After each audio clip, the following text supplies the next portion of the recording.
세상에 모르핀이 존재하는지도 몰랐을 거예요. 잠깐만. 네. 저 살짝 들어가. 막 방금 막 뜨거운 눈물을 쏟았잖아. 네네네. 한 상태에서 바로 다시 한번 큐 해가지고 들어가다 보면은 이게 가라앉힐 시간이 필요해.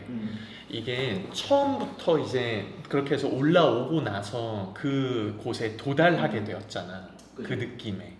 그래서 그것들이 진정이 되지 않은 상태에서 다시 처음으로 돌아가서 다시 하다 보면은 우리가 반응을 살피고 반응을 연기해서 알려주고 이렇게 한다라기보다 감정 상태에 집중해가지고 또 다시 한번 평면적인 것들로만 여기다 쏟아붓게 되는 것들이 강해지게 되거든. 그래서 지금 다시 이것들이 경직이 돼 있는 상태에서 와 쏟아놓고 있는 상태가 되는 거지. 그래서 조금 달라요. 요 바로 전에 했었던 네네. 것들이랑 이걸 그래서 혼자 만약에 하다가 눈물이 막 계속 나. 그래서 이걸 가지고 계속 반복을 하잖아. 그러면 오히려 안 좋을 수도 있어. 그 감정 상태에 듬뿍 딱 취해가지고 하는 게 좋아 보이는 것처럼 느껴질 수 있는데 오히려 앞에서 볼 때는 이 사람이 왜 우는지 알아야 되잖아. 그래서 얘기를 듣다 보니 대사라는 정보를 듣다 보니 아 너에게 그런 일이 있었고 굉장히 슬퍼하는구나. 근데 관객들은 좀 냉정하다. 아 근데 너무 화만 내는 거 아니야? 너무 슬퍼하는 것만 같지 않아?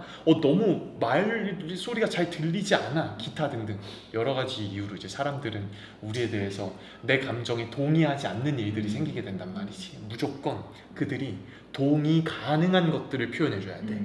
그래야 내가 울지 않아도 이 사람들이 막 울 수 있어.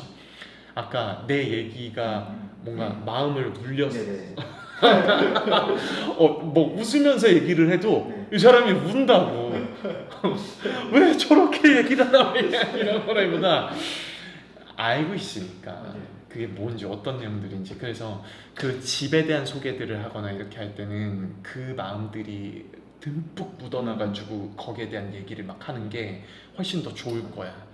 그게 아니라면은 이 집 얘기하면서도 눈은 다른 데로 가 있고 내 안에서 화만 딱 내는 걸로 그렇게 되거든. 근데 지금 이 사람 눈앞에 이 집 꼴을 좀 보세요 라고 하는 게 자기 눈앞에 펼쳐져 있는 게 실제거든. 그럴 때는 정말 우리가 여기 있는 천장이 그 무대는 아니지만 여기 천장을 보면서 그것들을 느끼고 말을 해줘야 보는 사람들은 거기에 대한 정보를 받아들일 수가 있죠. 만약에 그게 아니라 전에 얘기했었던 것처럼 그 병원 의사한테 맡겼잖아요 라고 하는데 여긴 그 병원이 아니잖아. 여긴 지금 그 여름별장이잖아. 그럴 때는 아까 눈으로 그려준 것처럼 아빠를 보면서 그곳을 상상하고 그리듯이 이야기를 하고 어디다가 찍어도 상관없어. 그거는 어쨌든 그 얘기를 아빠한테 하려고 하는 거랑 그 다음에 그 대학병원 의사한테 이야기했었던 감정을 타임워프 하는 것처럼 느끼면서 얘기하는 걸 테니까. 근데 별장 얘기할 땐 다르다. 여기가 거기니까. 그래서 공간감을 살리면서 말하는 거는 그럴 때 이제 보면서 진짜 얘기를 해줘야 돼. 내적 뭔가를 가지고 하면 설명하는 게 될 수도 있어. 안으로 뭔가 감정 상태 나 이래 라고 하는 느낌. 그래서 혼자 하실 때는 약간 침착하고 차분해진 상태에서 이제 사람들이 볼 때 거기까지 끌어올려 줄 수 있게 만들어주는 게 더 좋을 것 같아.